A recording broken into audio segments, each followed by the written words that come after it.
I don't believe I ever got to play the first of these two games on the DS during their original release, so I'm really excited to see the Switch release of another code, Recollection, which not only includes the first game, Two Memories, but for the first time in the States, the sequel, A Journey into Lost Memories. These are point-and-click adventure puzzle games, starting off as a teenager exploring a fictional island known as Blood Edward Island to find out what happened to your father. The game has updated graphics, new voice acting, new puzzles, and new music from the original DS release. It will also have multiple languages, play modes, puzzles, and a new navigation system. They even added in new events to this one. This releases soon on January 19th. Palworld just got a release date, and I won't hold you in suspense. It's January 19th. What's Palworld? Well, if you like Pokemon, but also guns, but also always wanted to eat your Pokemon, then this game will probably be the one you want. It's a multiplayer survival game where you befriend creatures known as Pal, and oh boy, this one promises a lot. A lot of people have been anxiously awaiting this game, or at least reviews for it, as in a lot of ways it's heavy in scope. You can of course fight with your Pal, you can ride them, you can dig, and you can fly, but the promos for this game also say you can make PAL work in automated factories. There's a building mechanic, farming, duplicating, breeding, trading, and even dungeon exploration. They even mention you can commit crime and sneakily, illegally poach PAL. Like I said, it's a lot. All from a Japanese dev founded in 2015 called Pocket Pair.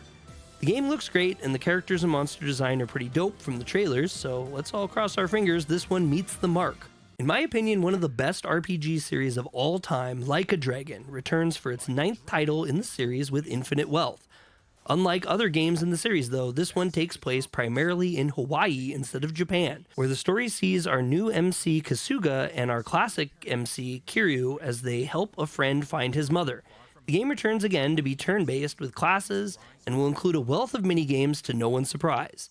This time around we have classics like karaoke, darts, and mahjong, but also new entries that include a food delivery game inspired by Sega's Crazy Taxi franchise, a Pokemon parody game, and a dating app for Kasuga. If you're one of the many who love the management minigame, then you'll also be pleased to know there's a new one where Kiryu manages his own resort island. If you haven't seen the previews for this game yet, you should totally check them out.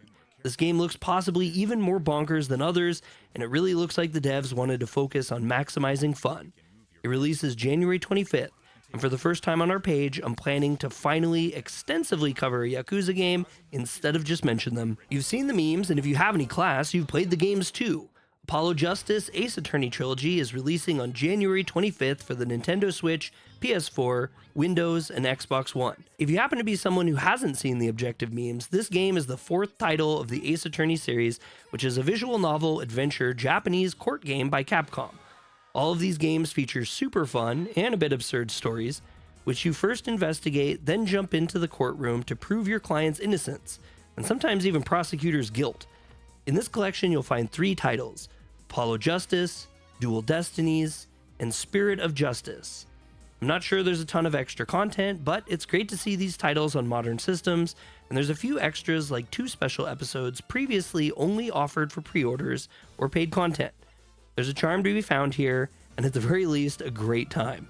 January 31st, 2024 sees the release of Granblue Fantasy Relink, a massively desired RPG that looks incredibly beautiful and fun. I'm a poser and I've never played the mobile game because they aren't really my thing, but it doesn't sound like it's a necessity to like this title. They've shown some impressive action fighting, bright and bold art, top tier VO, and a world that looks quite frankly mesmerizing. On top of it looking great, the dev team also has some impressive people working on it, who have credits in classic franchises like Final Fantasy and Xenoblade Chronicles. One of the coolest features is that this game also has cooperative multiplayer, so be ready to play this one with friends too. On February 1st comes a highly anticipated 2-on-2 fighter, Jujutsu Kaisen Cursed Clash, based on the incredibly popular anime, which just finished an incredible 2nd season. Really, it's good. The game, though, takes place during the events of the 1st season and features 15 playable characters, but I'm seriously thinking everyone is just gonna go Gojo and Itadori Maid. I'm a bigger Juju fan than I am a fighting game fan, but I feel like the series is just too perfect for the base of a solid fighter, so I'm basically sold on getting this on release. Gameplay so far looks really on point for the anime, the environments look fun, and these characters all have diverse enough skills. I think there might be a lot of variety to keep players on their toes in matches. I also read the game will feature domains, which should add some pretty epic twists to fights. As expected, there's customization, as well as single player, multiplayer, and online co-op modes. Not much else to say. Let's hope the online is solid and the player base keeps up on this one after release. Regulars to the channel know I wasn't going to make this video without putting this one on the list. Persona 3 Reload releases this year on February 2nd, and you'll be sure to see a metric load of this game on the page. I've talked about this in the past, but I'm pretty heavily opinionated that Persona 3 has a great story and atmosphere, but it's the weakest of the new styled Persona games, as it was the first entry to really make the style its own. I'm anticipating a lot of positive changes for this game, with my fingers crossed that the dungeon system is made to be a lot more exciting than repeating hallways going endlessly upward with very little diversity in its style. The characters are some of my favorite, to the point I named my Shiba Inu Koromaru and cosplay yearly as Junpei. I've intentionally stayed away from most of the reveals about this game, but from the looks of it, they've expanded on some of the weaker character lines, and there's an obviously expected update in the graphics,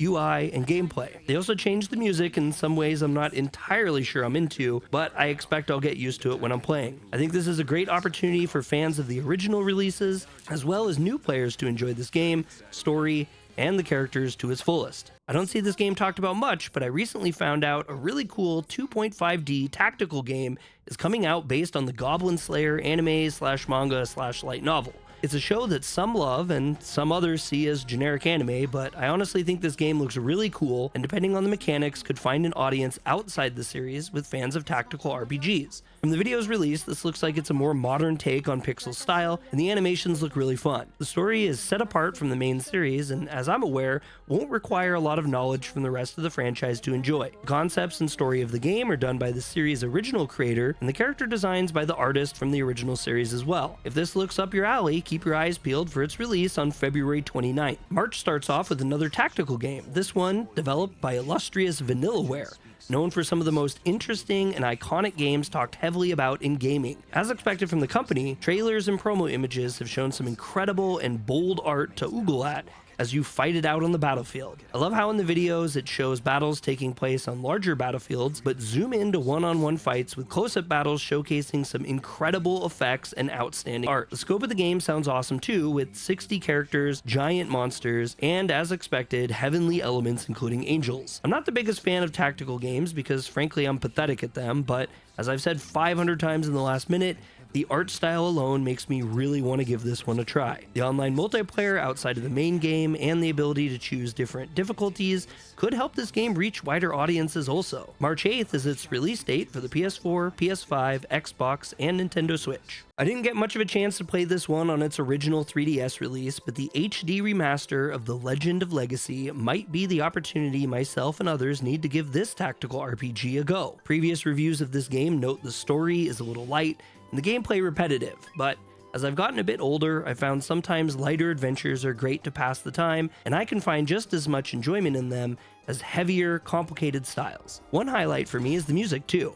It has a kind of classic charm for it that I find to be really soothing and a bit nostalgic, despite not actually having nostalgia for the game. Since I don't have a lot of first-hand experience with the original, I'd love to hear your comments on your thoughts of this game and its remaster coming March 22nd for PS4, PS5, Switch, and PC. This one strikes me with a touch of forgotten nostalgia, but I recently found out that Touch Detective 3 Complete is coming out March 29th for the Nintendo Switch. I actually own the first and second game still on the DS, and remember them being fun little detective games back when games like Professor Layton were quite the rage. It's a point-and-click mystery game where you play as a little quirky girl detective named Penelope that has a bit of a gothic and weird flavor as if it were connected to Tim Burton. In the original, you controlled the game entirely by touch as you searched for clues, solved somewhat simple puzzles, and met silly characters along the way. The great part of Touch Detective 3 Complete, though, is that this game actually contains all three in one, so no need to have played the originals, as you'll have the full experience in one package. This might not be for everyone, and is perhaps a bit of nostalgia for people like me, but I'm not going to pass up re-experiencing this game on the Switch with bonus cases. I know fans of the Suikoden series have been itching to play the long-awaited game from the series' original creator. Eiyuden Chronicle 100 Heroes is another RPG releasing this year and is slated to be the spiritual successor of the classic Suikoden series. This game started off as a Kickstarter game, believe it or not, and ended up raising the 3rd highest for a game in Kickstarter history, obviously due to the clout behind the creator. I played the prologue for the game, released in 2022, called Eiyuden Chronicle Rising, and I really enjoyed the gameplay loop and art style. I don't think I need to go into a lot of details on this one, but I'm expecting it to be extremely high rated and memorable by the end of 2024. And it wouldn't shock me if it won any game awards, and it'll be definitely a game RPG groups will be chatting about for months before and after its release. Check this one out for Xbox, PS5, PS4, and Switch April 23rd. Personally, this game is my #1 most anticipated game for 2024, and I see this also making massive waves online prior to and after its release. Metaphor REFANTAZIO releases in fall of this year and is most known for its connections to Persona and Shin Megami Tensei in gameplay and in style. Metaphor, for the better in my opinion, is separate from those franchises, and I expect to see a lot of originality and different directions for this release. Sure, we'll see some light similarities with mechanics such as press-turn combat, bonds, calendar system, and social links and stats, but from what I've seen, this game will stand apart on its setting and theming throughout. I'm expecting it to be a little bit more adult, and its primary setting in a European fantasy world is likely to bring a lot of politics and surprises to the game. One of my favorite video game composers, Shoji Meguro, is doing the music, and I expect, as always, an absolutely riveting soundtrack. If you subscribe to this page, I cannot state enough, you will see a lot of coverage on this title. I expect it to be my game of the year and most played game of 2024 by a mile. Decapolice is a detective game from level 5, and while we've seen some gameplay, we really haven't had a ton of information on this release, including the release date. Will it release in 2024? That's yet to be seen, but I added this on the list, but I don't think it's too far of a stretch to say it is likely. The characters look great, the setting is really interesting, and the concept of traveling between the physical and virtual worlds sounds fun, so I'm hoping we'll find out more soon. This one is a bit iffy on its release. Lollipop Chainsaw RePOP was initially a remake of the 2012 action-adventure hack-and-slash game featuring psychotic girls in cheerleader outfits chopping up zombies. Sadly, I never got to play the original game, and was hoping the remake would be a great time to get the silly experience under my belt, but yeah. After a long time with no updates, we eventually got one that wasn't a release date, but instead the announcement that the game was just going to be a remaster instead, and no release date. I'm hoping we get some more info soon, as I'm really looking forward to playing this for the first time. Maybe I'll have to break out my PS3 though. You may not have heard of this next one. I didn't until I made this list, but something intriguing I found was a game called Maid Cafe at Electric Street, which is listed on Steam as coming soon. The first thing that caught my eye was obviously the epic looking pixel art, but I'm also taking a trip to Osaka later this year, and the game just so happens to be set in Nipponbashi, Osaka, which is kinda too perfect. The game is about a protagonist who quits his awful job and meets a maid who ropes him into being a cafe manager. You have to scout cute girls to work there, go on dates,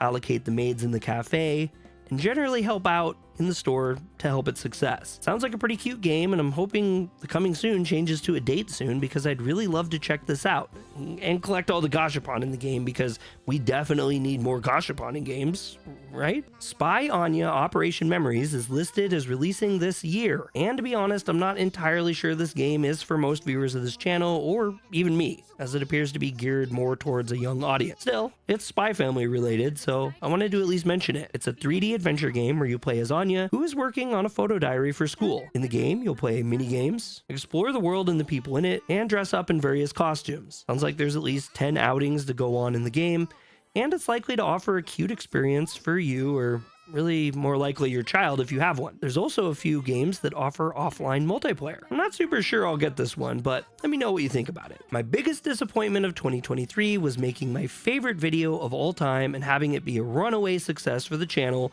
before it was struck down by a copyright. I love Mushoku Tensei and was astounded that an isekai could bring me such immense joy. In happier news though, I found out there's actually a game releasing for the series in summer of 2024. And it's not a fighter or a visual novel, but instead a dungeon exploring RPG. That really couldn't have been better news to my ears. The art looks on par with the show, and I think the first-person dungeon crawler is actually an excellent fit for the show as a game due to the nature of the series. Trailers so far have shown off some really great monster models, and it appears to feature all of our favorite characters from the series, which is expected but still awesome. Looking forward to this one, and it's definitely a title you'll see on the page this year.